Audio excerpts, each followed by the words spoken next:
On the day Evan married me, we had the grandest wedding. During the vows, he held my hand tightly, tears of joy streaming down his face, like a child.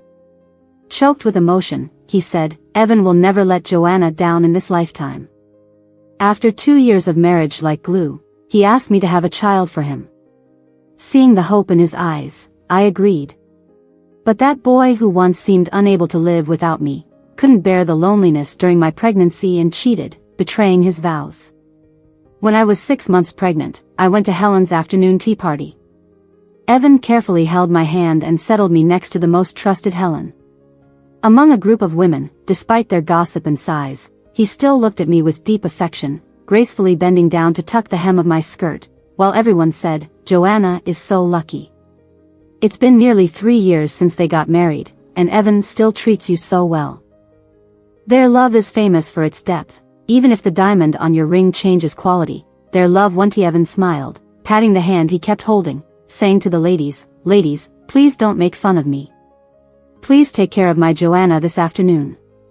I waited downstairs in the cafe, and when the party was over, he came to pick me up. The brilliant wedding ring on our hands sparkled, representing over 2 years of marriage.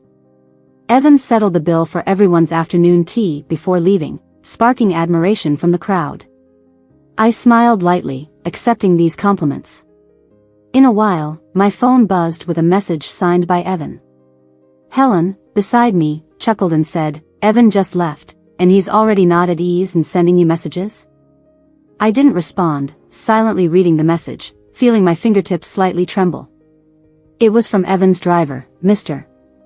Evan asked me to take him to Bella's place.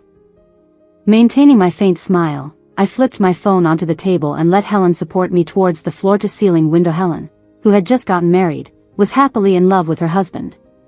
With slightly envious eyes, she asked me, "Do you think my husband and I can have a love that never changes like yours?" I watched as Evan hurried into the car, the driver took him, and the car drove away from the cafe. With my back to the crowd, I suppressed my smile of happiness.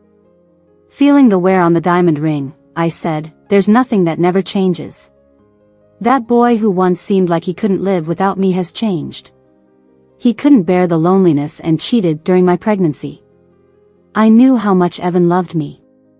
Our families are old friends, and we grew up together as childhood sweethearts. From a young age, everything he did centered around me.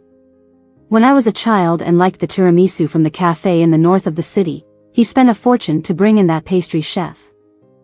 In high school, our whole family moved to London, and this young master, used to a life of luxury, came alone to live in London just to accompany me to the same high school and college. Without hesitation, he turned down an acceptance to Switzerland to come to the Netherlands with me for further studies.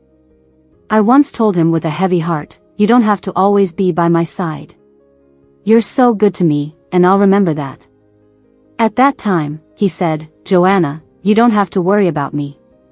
Keep moving forward, be yourself, live freely and brightly. I will always be behind you, that's my mission." It was Christmas time, fireworks filled the sky.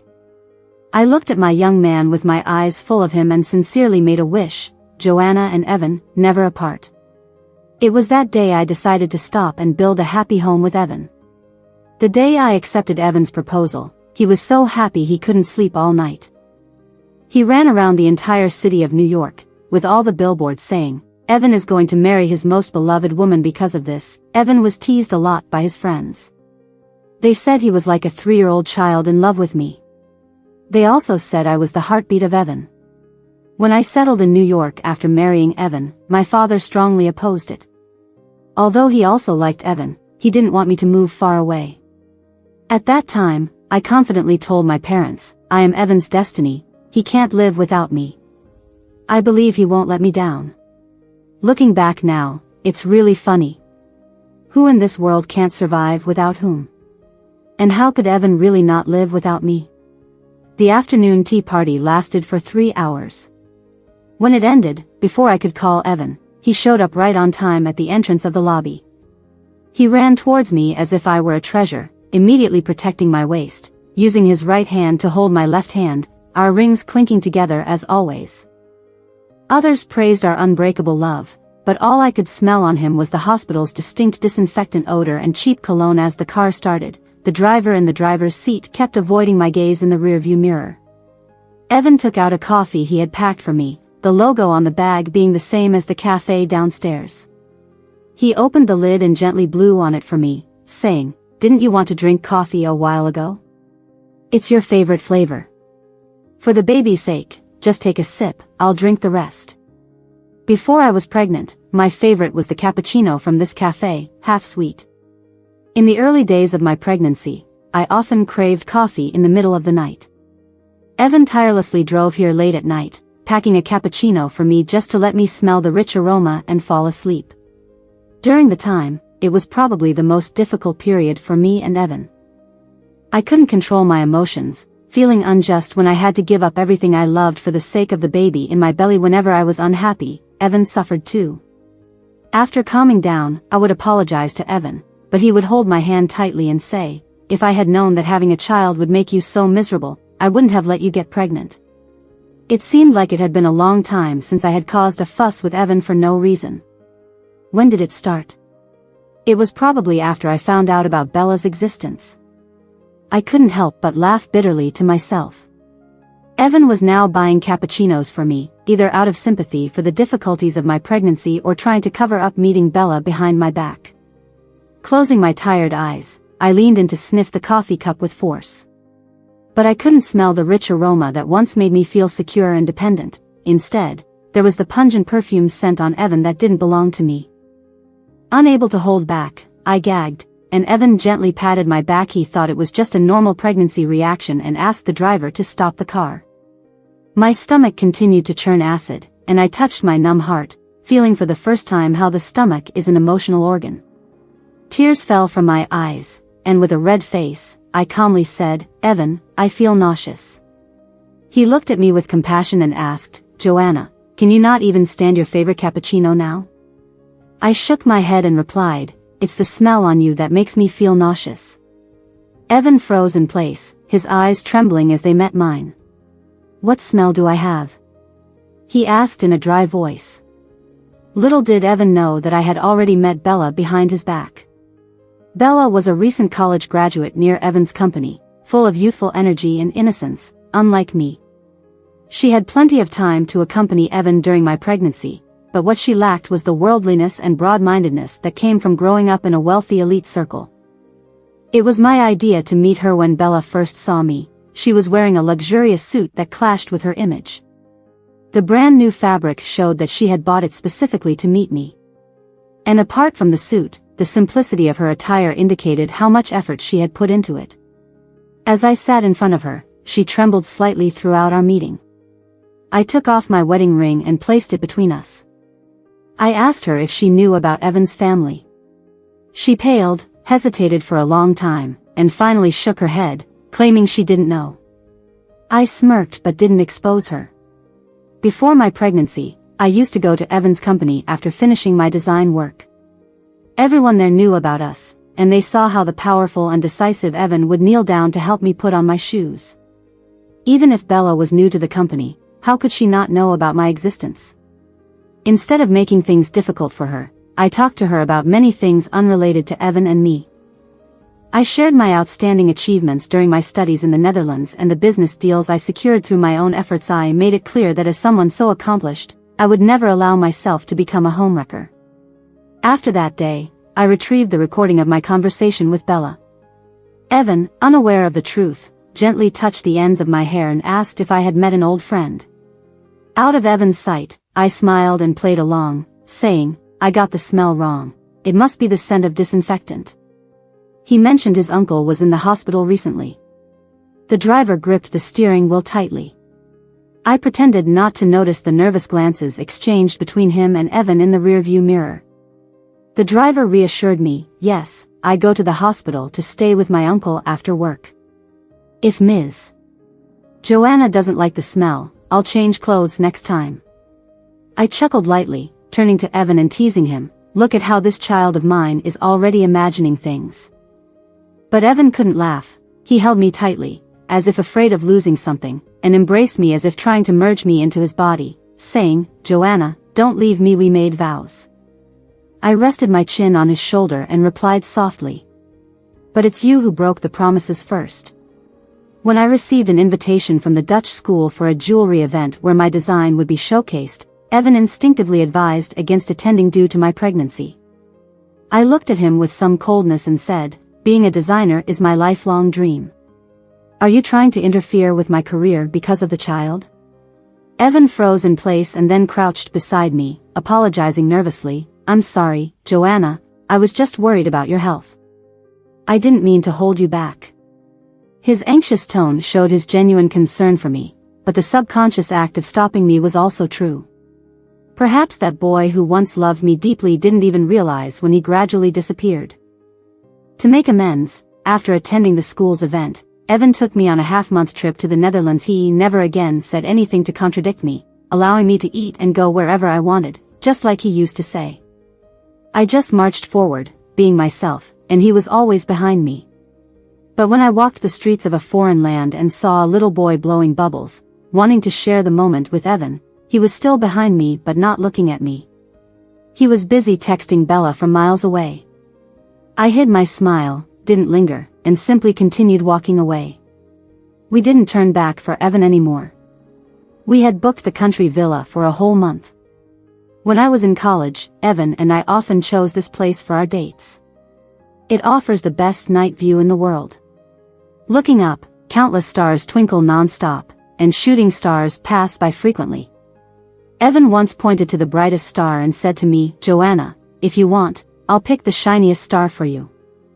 At that time, I would always laugh and say Evan was childish, but deep down, I was filled with joy. Everyone knew that Evan couldn't be without me, but what about me? I had already become dependent on him, so how would I be if I were without him? I had never dared think about this question. A chilly evening wind blew into my clothes. I turned to look at Evan not far away, typing on his phone with his back towards me, while I casually adjusted the hem of my skirt.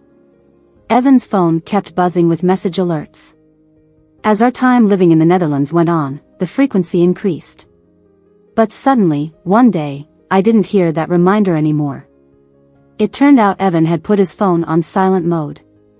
The Evan who promised to enjoy the night view with me was now rapidly replying to messages. Evan. I wanted to ask him, is he really that busy? He looked up at me, and before I could ask, his phone ringing interrupted us. Evan lowered his head to see the caller ID, and I caught his tightened hands. He hesitated for a moment before casually looking back at me. It's a call from the company, probably something urgent. I'll take it. I nodded without saying a word. He never used to take business calls by my side. Evan deliberately answered the call in front of me, maintaining a poker face while talking on the phone. If I hadn't answered a call from Bella before, I might have been fooled by Evan's professional demeanor. After we settled in the Netherlands, Bella and I met for the second time. She was the one who invited me this time. Compared to our first meeting, she seemed like a different person. She was adorned with high-end jewelry, wearing a diamond-studded watch. She casually bragged to me that all these things were bought for her by Evan. I had to admit that clothes make the man.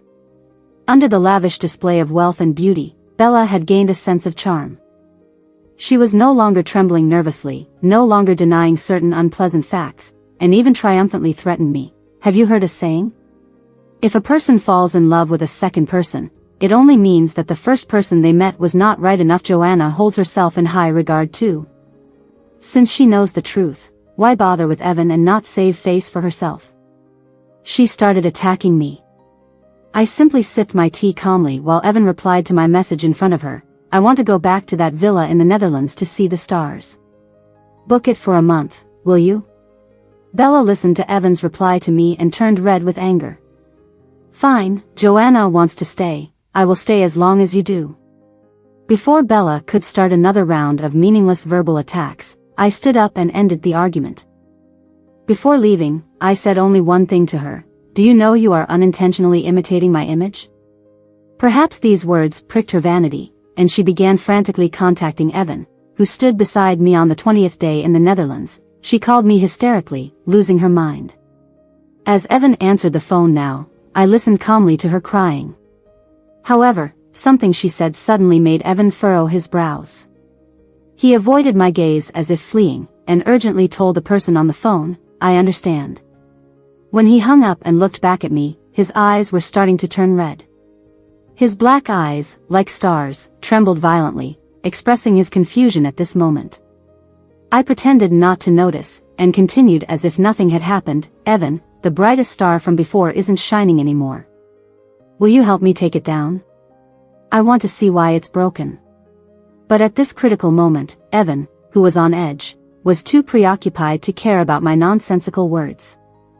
He began to pack his bags, saying with a tremble, "Joanna, there's an issue at the company. I need to go back." I stayed silent, watching him hastily throw his clothes into the suitcase. Before leaving, he hugged me and apologized. "Joanna, I'm sorry. I'll come back and be with you after I handle the company's affairs." I watched him, slowly nodded, then turned away without looking back even when Evan closed the door with his suitcase. This time things must have really escalated. Otherwise, how could the boy who once cherished me so much not notice my current emotional state? The phone screen lit up. The driver sent a message, "Bella, pregnant." Unnoticed tears welled up in my eyes and quietly fell on the screen. Alone, I guarded the child in my belly and returned to my home country. Silently, I packed up the little things in Evan and my home, separating what belonged to me from Evan. Keeping the pain of betrayal to myself, hidden from all friends and family. The love Evan once sincerely expressed to others, has now turned into a sharp dagger piercing directly into my heart. Since my pregnancy, all the clothes had been neatly arranged by Evan for me. So now, facing the difficult task of packing while carrying my belly alone, everything seemed even more challenging. Every movement was difficult, every breath strained. Since knowing about Bella's existence, the suppressed emotions were no longer calm. They now roared and raged, seemingly wanting to devour me completely. Sensing my pain, my belly began to ache. I sat down slowly, supporting my belly, biting back the tears in my eyes. And then, a call from my father was the final straw that broke the camel's back. It was the driver, whom my father had secretly placed by Evan's side when I married into New York. I'm sure the driver had already told my parents about Bella. After answering the call, there was no words on the other end, only the sound of someone catching their breath in anger and helplessness.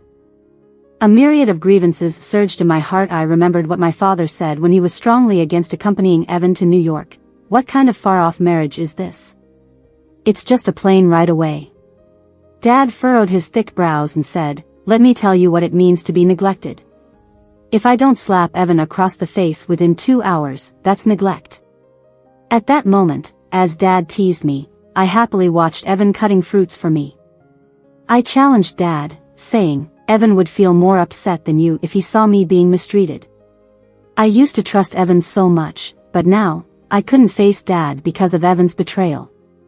He might scold me harshly, blaming me for not listening to him before.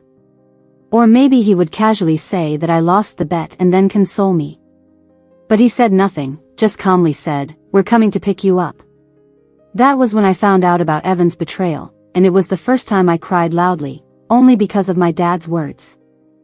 On the third night after I returned home, Evan came back. When he tiredly opened the door and saw the half-packed house and me crying on the floor, he was shocked. I could see he was trying hard to act casual, trying to deceive himself. He softly asked me, "Joanna, what's wrong?" I couldn't help but laugh at him again. At this point, he was still pretending. Evan was so frightened by my laughter that he rushed towards me, smelling unfamiliar. Trembling, he hugged me tightly, saying, "Joanna, please don't look at me like that. What's happening?" He seemed so unfamiliar to me. I broke free from his embrace and asked calmly, "When did you become so spineless?" A woman's intuition is always the most timely and accurate. From the moment I first stood by the French windows and saw Bella helplessly dragging Evan out of the car after a drunken night, I remembered this woman. Taking off the diamond ring in my hand, I looked at the faint crack under the light in the study. But at that time, I didn't take Bella seriously because you said you wouldn't let me down in this life. Mocking those words, I spoke quietly. It dawned on Evan then, how terribly wrong he had been. He suddenly knelt before me and started slapping himself repeatedly. Crying, He begged for my forgiveness and carefully held my fingertips, saying, "Joanna, hit me, slap me, kick me if you want. Please forgive me, I'll cut off all ties with Bella." I shook my head and said, "Do you remember when I advised someone to turn back from the wrong path? That person was Bella." Evan's furrowed brows showed his disbelief. He hadn't realized that I and Bella had met so early. I gave her a chance to preserve her dignity, but she didn't cherish it and kept making mistakes. She even came to me flaunting, but I just saw her as a joke. Trembling, Evan kept apologizing, "Joanna, I'm sorry, I didn't expect her to harass you directly. I'll make her apologize to you, please forgive me." I pulled away and handed him the diamond ring, saying, "Evan, you don't get a second chance to make a mistake with me once a thought crosses your mind, we're done." Tears streamed down Evan's eyes as he, like a child, shook his head stubbornly, refusing to take the ring. Without a word, I let go, allowing the ring to fall to the floor and roll to the corner of the sofa. "Joanna, please don't do this, I can't live without you. I was wrong, please forgive me." Evan picked up the ring from the floor, tearing up, and crawled beside me. I opened the drawer, took out the pre-prepared divorce agreement from my pile of designs, and said, "We represent the faces of two families, let's maintain our dignity. Evan, sign it." Tearing the agreement apart like fate, Evan cried and begged me. I thought at this moment, I might feel sad or soft-hearted for him. But now I felt calm, with a hint of self-worth from the past. Watching him tear the agreement, I asked, "Where have you placed Bella now?" Deflated, he lost the courage to stop me and muttered, "I sent her to Japan with a cold smile." I closed my eyes saying, "If I hadn't exposed it today, how long did you plan to hide it from me? Until she gave birth to that child?" "Evan, I'm so disappointed in you." Unable to stop me, Evan followed behind me as I continued to pack my things. As he reached for the items on the high cabinet that I couldn't reach, he reluctantly helped, calling my name softly, "Joanna." In the end, I zipped up the suitcase and sat on the sofa waiting. Kneeling in front of me, Evan stared at me with pleading eyes. Calmly, I said, "Evan, let's get a divorce." He pleaded, "Joanna, end me." Evan shook his head in pain, saying weakly, "Without you, I can't live." Tears welled up again, and he tried to suppress his sobs. His appearance was similar to that on our wedding day, choking with happiness that he had finally married me. However, at that time, he firmly said that he would never let Joanna down, and now, after doing everything he shouldn't have, he still hoped for my forgiveness. Looking into Evan's deep peach blossom eyes, I said, "They say, you must swallow 10,000 needles if you betray someone's genuine love. Evan, I don't need you to do that. I just want to ask, where is the boy who once loved me deeply?" Evan came closer, trying to see if I had any emotions. Expressing, "Joanna, I'm still here, I've always loved you." Quietly, I shook my head in denial. It was when I saw Evan love me deeply that I could feel it most clearly, when that love turned sour. Evan held back his emotions, regained his composure, and tried everything to keep me. "Joanna, our child is about to be born. Please forgive me this time, give our child a complete home. I swear, I won't make mistakes again, okay?" I suddenly frowned, avoided his hand, feeling disgusted. "Do you want to trap me with a child?"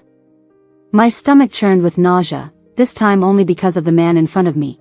"When you begged me to have a child, how did you guarantee that the child wouldn't trap my life?"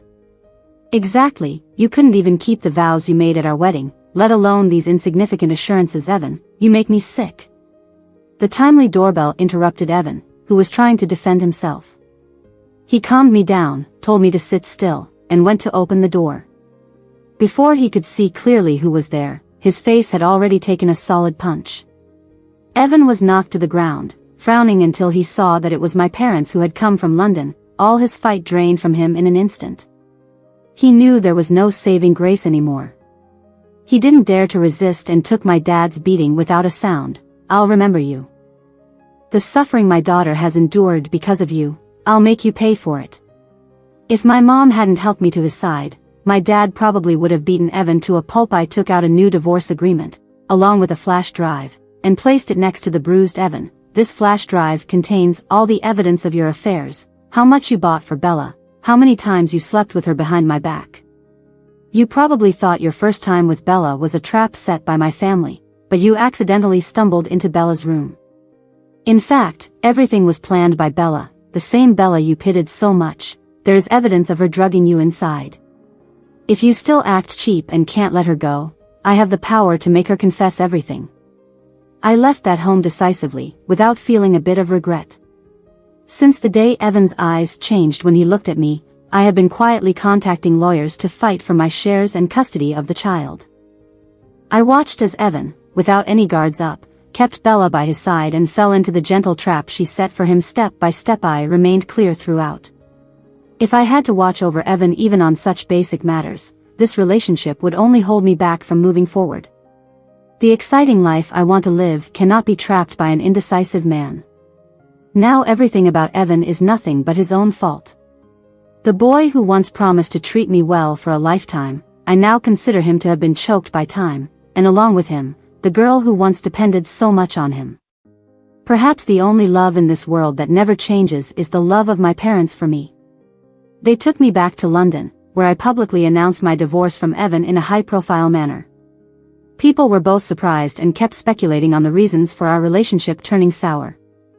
I openly disclosed Evan's infidelity to the outside world. With a 7-month-old baby in my belly, I returned to my battlefield. I released a new design draft, in which the unbreakable diamond that everyone yearned for revealed numerous cracks. I named it Natural Decay, to mourn the boy who once said he would pick stars for me. Evan publicly admitted to his mistakes. The company he had built for more than 10 years saw a sharp drop in stock prices overnight. He kept trying to contact me, no longer expecting my forgiveness. He said he wanted to make it up to me with all his might. I paid no more attention to him and Bella. I only knew that Evan used all his connections to find a lawyer and brought Bella to court. When I saw Bella again, she rushed towards me as if crazy, but was stopped by the bodyguard my dad arranged by my side. She cursed at me, attributing her current miserable state to me. "Joanna, you'll have a miserable life. It's you, it must be you who forced Evan to get rid of our child. Why does Evan still love you in the end? Why can you have everything I can never reach in my life? Why can't I even protect my only dad, who died of cancer yesterday? I just wanted Evan to help me save my dad." Bella had lost the arrogance she displayed when we last met, and the relentless fighting spirit that she was born with, which I once noticed when I first saw her at Evan's company. Dragging her broken body and mind, she wept bitterly in front of me. Blaming me, blaming Evan, blaming the unfairness of the world. Bella had provoked me more than once. She said I was nothing without Evan's favor. Yet she only saw Evan by my side, but never saw the piano I had practiced so hard for myself since I was young, nor the nights I stayed up late designing jewelry. I had no interest in scolding her, as she was not even in the same league as May. Looked down on this accomplice who had once killed the boy I loved deeply, mixing a few traces of sarcasm into my indifferent tone. "I warned you, but you insisted on provoking me. Even though you really seduced Evan, I am fully capable of getting rid of you on my own. Bella, you are truly pitiful." Evan put Bella behind bars without any mercy. His company employees, who had my contact information before, messaged me saying that since the divorce, Evan had turned into a soulless body that only handled business matters. His temper became very irritable, and no one ever saw him smile again. I didn't reply, just looked through it like a passing cloud, and then deleted that employee. When someone mentioned me to Evan, he would instantly go red-eyed, and then drink himself into silence in front of everyone. After getting drunk, he often teared up in front of everyone, confessing his sins of not treating me well. He developed a drinking problem and ended up in the hospital several times. Some soft-hearted friends couldn't bear to see it and contacted me. They advised me to turn back and forgive Evan once. I didn't respond and gradually distanced myself from these friends. The betrayals and pain I've endured, they will never understand. Back in the streets of the Netherlands, I had already looked back at Evan. It's a pity that he was looking down at that moment, and he will never know that I had also softened my heart for him. Dad brought me home and actually went after Evan family's business as promised, snatching away many big deals. With his mind not really on the company, Evan was powerless to resist, and his business in mainland China plummeted. Evan's parents visited many times as well. Thinking back on how they had always treated me as their own daughter, I agreed to see them. Seeing my 9-month pregnancy, all they could express was regret. Evan was foolish. He couldn't cherish you properly. It's our loss. Even if you cut ties with Evan, remember to think of us, as we truly treated you like a daughter. We have decided to move to Europe to live, and Evan won't bother you anymore. After the child is born, contact us for anything you need. They looked at me with deep meaning, reluctant to part, and I smiled in response. As they left, Dad was still upset and didn't give them a good look. Evan's father knew it was their fault and patted my dad's shoulder lightly, sighing heavily, "It's our fault. Whatever you need, just ask." Dad still couldn't hold back and looked at his lifelong brother. "I'll let it go this time for your sake. But, Evan, if I ever run into you again in this life, I'll beat you up one more time." Evan's father agreed quickly. At the end of the 10-month pregnancy, on the day I entered the delivery room, Evan and his parents rushed back from Europe. After giving birth to the baby, I was told by my mom, and she said when Evan ran to the operating room, he wanted to see me without a second thought. The nurse told him the surgery had begun, and pregnant women could not be seen again. He calmed down and, not daring to look up, faced my dad. "Uncle, even if you beat me into the operating room today, I still want to see Joanna." But at that moment, the two men I was most worried about in the world couldn't care less about anything other than life and death. Luckily, for the past year, I had taken excellent care of myself and the child, and the delivery went smoothly. It was a healthy baby boy. When I was pushed out of the operating room, Evan, who had been pacing in place for who knows how long, came rushing over, softly asking me, "Joanna, does it hurt?" However, I hadn't seen him in months, and he seemed much more mature. Despite his neatly pressed suit, he couldn't hide the dark circles under his eyes and his thinning face. But that was no longer my concern, whether he could live without me. I didn't care anymore. Avoiding his gaze, I looked at my parents and Evan's parents. My dignified father's eyes were filled with tears, his voice trembling. "The child looks just like you did when you were born." In the days that followed, Evan kept trying to see me. I stopped my dad, who tried to solve things with violence, and chose to see Evan one last time. When he opened the door to the hospital room, the world seemed to quiet down. We looked at each other in silence, knowing there was no longer any possibility between us. He left a card and avoided my gaze, saying, "This is my duty as a father. I won't fight you for custody. I just hope you'll allow me to see him occasionally." I smiled faintly and shook my head. "Even if you wanted to fight, you couldn't win. I didn't divorce you when you cheated for the first time because I was collecting evidence to secure a future for myself and the child. When the child grows up, I'll tell him everything. Whether he forgives you or not will be up to you too." Evan's fingertips trembled, and he smiled wryly, lowering his head. "Joanna, how could I bear to fight with you?" There was a moment when he overlapped with the young man who would lower his head when making a mistake in my memory. "Joanna, I know you don't want to see me again. But can you allow me to make it up to you where you can't see me?" As the past and reality separated, I saw no emotions in Evan's eyes. "Evan, the best way you can make it up is by not disturbing my life anymore. Don't show up again in the next life. Leave. Stop suffocating the memory of the young man in my mind." I named the child Leo, a simple name. When I returned to the Netherlands with Leo, it was to attend the award ceremony for Natural Decay, a design I had won 4 years ago. Walking down the familiar yet unfamiliar streets of a foreign country, with Christmas snow falling all around, I thought back to the young man who had always walked behind me. "Mom, walk faster." The childish voice brought me back from my memories. He was blowing bubbles, bouncing around, inviting me to move forward together. As the past sweetness and pain gradually blurred, all I felt was gratitude. Grateful that I wasn't the heroine of a soap opera, giving up everything for love. I still had a beloved career, a steadfast heart, and the me who would always cherish myself. I bought that wilderness villa, claiming this favorite starry sky as mine for life. Looking up, I couldn't remember the position of the once no longer twinkling star. But in the galaxy, there will always be the brightest star. Leo in my arms pointed to that star and said to me, "Mom, when I grow up, I'll pick that brightest star for you.